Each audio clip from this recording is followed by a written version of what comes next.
Pokoknya dari 10 hero yang tadi udah muncul nih teman-teman boleh nih. Kalau yang tadi belum prediksi, sekarang prediksi dulu nih siapa yang kira-kira draftnya lebih condong ke arah mana? RRQ kah?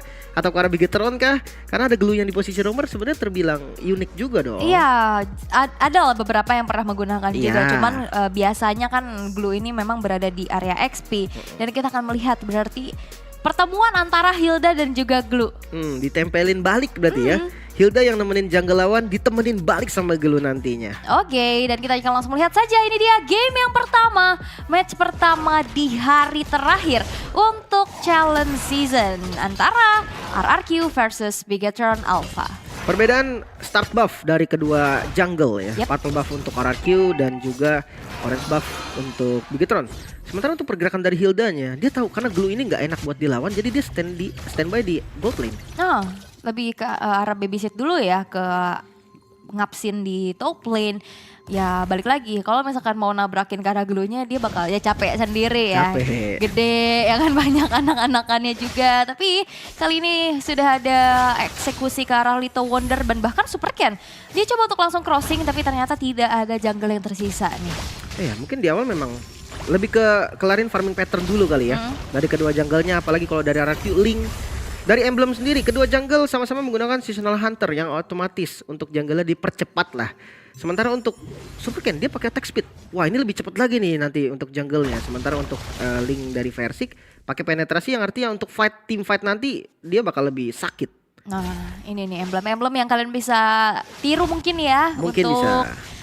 Gameplay kalian, tapi sejauh ini Bigetron Alpha mereka berhasil untuk dapetin beberapa jungle juga, di mana Gold Crab di arah atas berhasil untuk diamankan di tangan dari Super Ken. Clay yang harus mundur terlebih dahulu walaupun Versik versus everybody di depan sana. Tables of Blade defensif dikeluarkan, Divine Sword yang menuju ke arah Super Fin. Satu hit terakhir lagi dan bahkan Versik berhasil ditumbangkan. Pertukarannya terjadi antara roamer dan jungler dan ini masih menjadi keuntungan untuk Bigetron Alpha. Jelas karena ada tadi total 4 tenacity yang digunakan oleh Bigetron. Jadi memang kalian juga melihat ada yang lumayan keras gitu kan. Kerasa banget lah defensifnya karena 50% HP. Di bawah 50% itu udah nge-trigger dan Cipuy mendapat pukulan yang cukup keras kali ini, bahkan memaksa untuk menggunakan spell sprintnya. Yap, sprint sudah digunakan dan bahkan lumayan tertinggal ya dari segi untuk bisa mendapatkan ultimate-nya nanti. Dan Super Fan yang sudah melakukan adanya zoning out kepada Banana yang mencari informasi. Tinggal gimana nih HP dari Turtle-nya, karena kali ini Versik is coming mencoba untuk mengadu retribution tapi gak sempat ada retribution dari Versik sehingga Super Ken masih bisa men-secure Turtle tersebut. Agak beresiko sebetulnya, dan split dari Super Pin coba untuk zoning doang sebetulnya. Agak beresiko kalau pengen di commit karena sudah datang 3 total member dari RRQ yang siap di orange buff. Langsung kembali mundur dan wah Super Ken sih kayaknya nggak mau main safety, dia mau main agresif. Ya karena mungkin Super Ken sadar ya Versik juga tipikal yang lebih agresif. Jadi diagresifin balik dan terlihat bahwa Super Ken kali ini berhasil untuk masuk dan orange buff ya tercuri di tangan dari Super Ken. Waduh, penalty zone di bagian belakang Sorizo. Setengah darah tapi hati-hati bisa dibalikan keadaannya dengan Banana yang harus ditumbangkan kali ini. Kerugian datang kembali untuk RRQ. Yap, dan terlihat ya dengan adanya orange buff yang dicuri, XP lane yang di pick off membuat dari Bigetron Alpha perlahan tapi pasti kali ini berhasil untuk bisa mendapatkan keunggulannya nih. Dengan adanya perbedaan network ke angka 1000 untuk saat ini masih mencoba untuk mereka pertahankan. Moreno sudah selesai dengan Clock of Destiny-nya. Clay bener-bener ditempelin abis-abisan di tangan dari Super Fin. Digendong saja dengan ada satu buah grab-grab di sana dan bahkan Astral Echo dari arah belakang. Satu Astral Echo-nya masih belum cukup dan di flicker karena depan. Clay gak bisa bertahan sehingga harus tumbang di tangan dari Super Fin. Wow, kill yang cukup mahal karena ngebuang spell juga. Clay-nya ngebuang spell tetap tumbang, walaupun ya oke, Finnya juga ngebuka spell, tapi ini tetap keuntungan untuk Bigetron. Di sisi lain Super Fin coba di zoning oleh Cipuy, tapi harus hati-hati juga dari Cipuynya sendiri karena Super Ken yang sudah mulai mengintai Moreno dengan Novaria di mid lane. Pokingan damage di awalnya memang nggak sesakit nanti ketika sudah punya item, tapi udah lumayan. Ya, dan ternyata terlihat ya di arah top lane tadi level XP lebih diunggulkan sedikit dari Saken. Terlihat bahwa line up yang tadi kita sempat bahas juga, oke range-nya dimenangin sama Brody. Brody juga terbilang hero yang udah enak dari early, yang gak terlalu item dependent untuk attack semua untuk bisa dapetin power spike-nya. Dan itu bisa dimenangkan oleh Saken. Begitupun dengan ada Sorizo kali ini yang udah mulai tertangkap, penalty zone dibuka, tapi 4 player dari RRQ berhasil untuk bisa mempick off Chorizo di sana. Ya, dan kalau ngomongin soal gold lane yang berbeda XP-nya, ini berpengaruh juga dengan Turtle. Yang pertama tadi didapetin oleh Bigetron. Yap, itu Turtle kedua udah di setup lagi dan bisa di-secure secara free bahkan. Bagi Bigetron gak ada kontes yang dilakukan oleh RRQ. Ya, dan terlihat Yasin kali ini harus mundur terlebih dahulu dengan XP yang unggul juga di tangan dari Saken. Dan rotasi cepat ini udah menjadi kunci untuk Bigetron Alpha ya. Terlihat dengan adanya Super Ken yang udah bisa langsung crossing dan Moreno dengan positioning yang baik banget juga. Dan bahkan kali ini sudah tidak ada lagi platingannya karena udah di menit yang kelima Super Fin dengan split-splitnya. Grab-grab menuju ke arah seorang banana, di-flicker ke arah belakang, dipisahkan dari kerumunannya, tapi nampaknya kali ini Super Fin masih terlalu tebal. Ada backupan yang dilakukan oleh Super Ken dengan puncture menuju ke arah depan, tapi Super Fin third part memory berhasil untuk mengukir memori buruk di benak dari Super Fin. Ya, karena terlalu jauh juga. Super Ken tadi coba untuk nge-backup, dia udah puncture ke depan, tapi kayaknya bukan timing yang bagus lah untuk dia fight. Sementara puncture ke arah depan Clay yang punya Phantom Execution curian namun bisa dieksekusi oleh Moreno. Versik mencoba dapetin kill barasan, backup dari Moreno bisa memukul mundur Versik dan lagi-lagi Bigetron mendapatkan keuntungan. Versik juga gak mau terlalu menggebu-gebu ya. Dia paham dia gak punya powerful buff. Ya. Dia harus mengkalkulasikan kembali dari segi energinya nanti. Tapi Waduh. ada satu outer turret di bottom lane yang ternyata berhasil untuk dihancurkan di tangan dari Chorizo. Dan sebenarnya ya udah Chorizo bisa anteng-anteng aja di lane. Karena kalau misalkan ngelihat dari tipikalnya Terizla, dia lebih ke arah hero-hero teamfight gak sih? Ya, dia bisa teamfight nanti dan untuk power clear sebenarnya Terizla akan lebih unggul. Iya. Tapi ya kalau untuk jalan itu Terizla lama banget. Palunya gede banget. Iya, sama Fredrin juga lumayan lama. Tapi kalau kondisinya udah hancur turretnya dari RRQ bakal lebih cepat rotasi Bigetron berarti. Harusnya iya. Dan terlihat ya kali ini 3000 network yang berhasil untuk diamankan. Bigetron Alpha mereka bermain sangat-sangat agresif dengan adanya objektivitas menuju ke arah turtle, turret, dan sekarang berfokus untuk bisa ngedorong ke arah gold lane-nya di mana Astral Echo dibuka langsung mengusir mundur 3 player dari RRQ yang tidak bisa lagi ngedefense satu outer turret di arah top lane-nya. Super Ken sudah mulai hadir juga dan invasi jungle kian terjadi. Waduh, ini dominasi full dari Bigetron. Bahkan dari turtle yang pertama sampai yang ketiga ini selalu di setup dan posisi dari Versik yang sudah mulai ditempel kali ini bakal ada punishment terjadi sepertinya. Darahnya mulai naik lagi namun turtle bisa didapatkan secara free. Chorizo sebagai bayarannya. Ya oke, Chorizo gak apa-apa ya, dia nggak beli waktu juga tapi banyak banget resource yang habis. Tapi Saken berfokus untuk menghancurkan satu outer turret di arah middle. Ada flicker untuk mundur ke arah belakang dan Super Fin melakukan zoning out di mana Cipoy bakal coba untuk dikejar. Masih ada regen HP. Meanwhile di bottom lane split push yang sudah dilakukan oleh Versik untuk bisa mendapatkan outer turret di bawah. Wah, ini mirroringnya lumayan loh. Ya. Dari goldnya tadi kan unggul 3000 ya. Bigetron sekarang dikejar lah untuk RRQ. Ya udah mulai dikejar juga. Dan lagi-lagi ya ini teror dari Astral Echo udah lumayan menghantui juga. Invasi ke arah purple buff nampaknya diurungkan niat ya dari Bigetron Alpha. Dan kita bisa lihat dari item build. Hunter Strike item pertama untuk Super Ken. Dia punya penetrasi, dia punya tambahan speed juga nanti ketika unique efeknya sudah aktif. Blade of Despair nih item kedua dan sudah jadi bahkan. Damage dari Super Ken ini sudah dipastikan cukup nih kalau misalkan dapetin kill mungkin ke arah Link, ke arah Valentina ataupun Brody. Nah, tinggal PR-nya nih dari teman-teman lainnya. Sementara untuk di arah top lane, Versik coba untuk nge-cut dari wave-nya dan masih bisa kabur untungnya dengan Fin Voice. Dia bisa unggulin jumlah sebenarnya dari RRQ nih. Harusnya iya, tapi sejauh ini di menit yang ke-8 memang split push masih menjadi kunci ya untuk RRQ itu sendiri bisa mendapatkan objektivitas. Tapi kayaknya nggak bakal kendor nih dari segi peperangannya karena udah mulai dipoke sedikit demi sedikit. Masih mencoba untuk memaksa satu outer turret di arah middle karena Super Ken sudah masuk dengan adanya puncture. Cipoy kali ini bakal menjadi bulan-bulan warga dan Phantom Execution terlalu sakit. Gak bisa dibendung terlalu lama, 2 player dari RRQ berhasil dihilangkan di mana double kill. Di secure di tangan dari Super Ken dan Moreno. Gak bisa bertahan terlalu lama, pertukaran menjadi adil 2 untuk 2 tapi tidak dengan satu buah outer turret di arah middle. Yang berhasil untuk dihancurkan pula di tangan dari Bigetron Alpha. Ini ngebuka vision pastinya nanti ke arah purple buff dari Versik yang mungkin saja diinvasi. Sementara untuk pertukaran killnya Super Ken yang tumbang ini sebenarnya lebih berbahaya lah karena Super Ken ini kan dia banyak goldnya ya. Jadi celengannya yang pecah juga ini ngasih gold yang lebih banyak pastinya untuk RRQ. Makanya dari segi gold ini lebih condong ke RRQ. Namun untuk turretnya hilang ini harus diperhitungkan lagi nih. Nantinya purple buffnya diinvasi, bukan hanya purple buff, mungkin ntar trapping dari tempat yang nggak ada vision dari RRQ ini perlu diperhitungkan kembali. Ya, dan Sakennya dari tadi nggak yang terlalu terancam gitu ya, dia aman aja.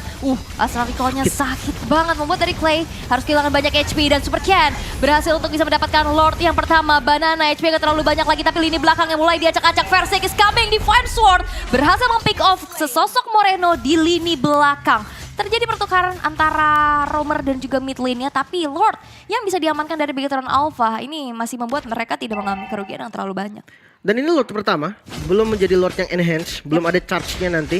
Dan biasanya di Lord pertama ini digunakan untuk menghabisin semua inner turret. Maka dari itu, RRQ juga harus bisa nih ngebagi tugasnya. Bagian bottom lane mungkin poking damage yang diterima ke arah Saken lumayan sakit. Dan wah, Versik juga nggak boleh lama-lama sebenarnya kalau memang mau ngadu pok sama dari Saken.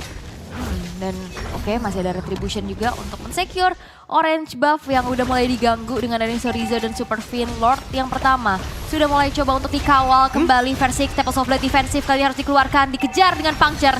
Tapi nampaknya Super Ken gak mau terlalu greedy. Dia lebih berpuas dengan adanya inner turret yang sudah hancur di 3 lane yang berbeda. 3 inner turret lagi-lagi. Keuntungan untuk Bigetron 4.000 hampir 5.000 gold yang dipegang di menit yang ke-10. Yep. Yang artinya ini untuk defense-nya nanti akan berbeda hampir dari setiap member itu satu item. Mungkin agak condong ke arah jungle-nya karena di jungle dari RRQ juga Bigetron dua-duanya tipe farming. Sementara kalau dihitung dari high ground defense adanya Clay mungkin dan Sin yang bisa clear minion, tapi kalau mengusir mundur mereka perlu momen dari Banana ataupun dari Cipuy mungkin yang bisa mempersempit keunggulan dari jumlahnya, dari item. Mungkin kita ke arah Expillion nih. Dominance Ice bagi kedua Expillion menjadi pilihan utama dan juga Radiant Armor. Namun untuk next itemnya nih ada satu Fury Hammer untuk Banana yang dia butuh penetrasi tambahan. Ini buat landing sebenarnya di awal. Sementara kalau untuk Suriso mungkin nextnya dia bisa ke arah Antiquiras. Banyak lah pilihannya dari next itemnya. Antiquiras ke Domi udah selesai. Ada Radiant Armor juga. Bebas lah ya. Tergantung pilihan-pilihan yang akan dilakukan oleh Sorizo sendiri karena ya dia nggak terlalu banyak ke pick off juga, dia hanya 2 kali ke take down aja. Dan ini yang perlu diperhatikan adalah Saken yang diam-diam udah hampir punya full item dengan tidak adanya terpick off sama sekali. Ini Saken berarti aman banget juga. Dan Cipuy bakal coba untuk dikejar kali ini, ada Phantom Execution menuju ke arah belakang dan Cipuy berlari tapi Thornrose-nya gak bisa membuat dari Cipuy selamat dengan adanya kejaran yang dilakukan oleh Bigetron Alpha. Ya ketika dia lari ke tempatnya Bigetron, di situ gue udah lihat oke dia mau coba kasih space. Dia pengen coba kasih jarak yang lumayan jauh buat RRQ yang lain mungkin bisa farming, mungkin bisa cari posisi juga. Endless battle selesai dari Versik. Damage dari linknya ini udah mulai terasa, apalagi udah sama-sama level 15 juga. Namun kalau dari segi item Super Ken lebih unggul nih. Makanya nanti entah Thornrose, Phantom Execution harus bisa lah dihindarin tipis-tipis. Ya, dan split push yang memang sudah dilakukan oleh Versik juga ini bisa diatasi ya dengan awareness yang baik. Tapi Sin kali ini harus mundur dan terconnect satu basic attack terakhir dari Saken. Buat dari Sin kali ini harus hilang nyawanya untuk kedua kalinya. Dan Lord yang sekarang sudah muncul dengan 4 player saja yang tersisa dari RRQ, tidak akan ada kontes nampaknya. Sin tumbang, flickernya pun hilang. Untuk defense-nya nanti sangat berpengaruh nih. 2 menit dan di bagian belakang Super Fin ternyata yang hampir saja menjadi korban masih bisa diselamatkan, namun Versik masih mencoba dengan defense ward-nya, masih kurang juga dari damage. Sementara untuk Lord-nya yang ke arah bottom lane, 3 lane push ini possible banget dilakukan oleh teman-teman Bigetron. Dan untuk defense-nya RRQ yang tadi sempat gue notice juga mengandalkan Clay paling sama Sin mungkin kalau memang dia mau clear dari minion, tapi resiko kalau Sin-nya maju nge-show ya, bisa langsung ditabrak. Dan Kari ini kan kalau misalkan kita mau flicker sejauh apa juga tetap masuk kan. Kalau misalkan ngikut gitu. Ngikut. Dan ya udah tadi flicker kebuang, damage-nya tetap masuk juga. Basic attack tadi dua kali shuriken terakhir tadi ya berhasil untuk membuat dari Sin hilang. Tapi Versik kali ini harus mundur terlebih dahulu tanpa bisa mendefense base turret yang sudah terekspos dengan sangat-sangat lebar pula di arah bawah. Ini membuat dari Bigetron Alpha kali ini mencoba untuk langsung melakukan adanya posisi offense dengan Astral Recall yang selalu menghantui pula. Damage yang sudah mulai terasa menyakitkan membuat dari Rex Regum Kion kali harus mundur terlebih dahulu dan third part memory ditarik ke arah belakang dan Super Fin terculik ke arah satu base yang dimiliki oleh RRQ. Oke, fight back ingin dilakukan dan penalty zone berserta dengan flicker dari Banana bisa memancing Saken untuk menggunakan spellnya kembali Cipuy. Ke bagian depan Saken terpaksa harus pakai WON-nya, namun Sorizo gak bisa kemana-mana lagi menjadi korban tambahan Super Ken yang datang dari belakang dengan Phantom Execution. Bisa mengeksekusi Sin, harus mundur kali ini bahkan Versik yang sudah low gak berani untuk ngepok balik. Yap, dan ini banyak banget research yang keluar tadi. Ada 2 flicker yang ke pop up buat ngejar. Oke, pertukarannya menjadi adil 2 untuk 2, tapi tidak dengan ada 2 base turret yang hancur dari sisi RRQ. Dan kita bisa lihat juga dari item build di menit yang ke-14. Antiquiras jadinya ya. Antiquiras. Untuk Sorizo-nya dan untuk jungle-nya nih, itemnya udah full dari Super Ken. Sementara untuk Versik juga sama sebenarnya. Sebagai item terakhirnya adalah Malefic Roar. Mungkin kita pindah ke gold lane. Heptasis menjadi item awal untuk Xin. Sementara kalau Kari kita tahu lah, untuk Kari sendiri dia menggunakan 3 starter pack utama, yaitu Corrosion, Golden Staff, dan juga Demon Hunter Sword. Sama-sama menggunakan Wind of Nature. Mungkin perbedaannya Rose Gold nih untuk item terakhir dari Saken untuk safety-nya. Sementara dari Xin mungkin karena Blade of Despair kayaknya ya, atau si Halberd. Si Halberd mungkin ya buat bisa burst yang ada di front line-nya ya, termasuk dengan Super Fin yang kita tahu juga tadi dia cukup berani untuk masuk, dan lihat pokingan dari Astral Recall-nya terlalu besar damage-nya sehingga Clay harus mundur dulu untuk meregen dari segi HP-nya, dan damage output memang disumbangkan dari Super Ken dan juga Moreno nih sebagai penyumbang damage terbesar dari Bigetron Alpha. Disusul oleh Versik dan juga Clay. Sebenarnya memang damage utamanya Bigetron tuh ada di Super Ken gitu kan. Mungkin dari Sakennya nanti akan bekerja ketika ada frontliner yang bandel seperti Cipuy atau Banana, itu bisa dieksekusi juga karena memang Kari kan hero anti tank. Sementara kalau memang backline mungkin memang hanya Moreno dan Super Ken yang bisa menjangkau dengan pokingan damage Moreno mungkin, atau flanking atau backstep lah dari Super Ken. Dan Lord kali ini udah kembali di setup oleh Bigetron. Ya, dan yang menjadi sulit adalah Purple Buff kembali tidak diamankan di tangan dari Versik. Ini makin susah lagi, tapi Conceal Cipuy dengan HP yang gak terlalu banyak kali ini mencari posisinya terlebih dahulu, dan Kating terhadap Lordnya sekarang di reset dulu, ditarik ulur lagi. Dengan adanya Moreno yang bisa nge-reveal pergerakan dari RRQ, ini udah menjadi ancaman besar juga karena udah gak ada konsil lagi tadi untuk Cipuy. Dia mau coba untuk nabrak ke backline-nya juga cukup sulit, dan bahkan kali ini Banana harus menelan damage yang cukup banyak. Ada flicker yang dikeluarkan, tapi Rossi terlalu sakit, dan bahkan Sorizo berhasil untuk mendapatkan 1 player, ada 3 player dari RRQ berhasil dihilangkan, double kill di tangan Super Ken dan bahkan triple kill. Versik menghilang, Finn yang memisahkan peperangan di mana Clay nggak bisa lagi untuk nge-backup dan nge-follow up teman-temannya, dan split-split kopian defensif sudah menjadi defensive manuver yang dilakukan oleh Clay. Tapi tanpa adanya Lord kali ini, satu wave minion di arah tengah berhasil untuk membuat wipe out dari RRQ, dan Bigetron Alpha mengambil poin di game yang pertama. 1-0 RRQ. Di awal mereka masih bisa untuk mengejar tempo Bigetron, namun ketika masuk di arah mid game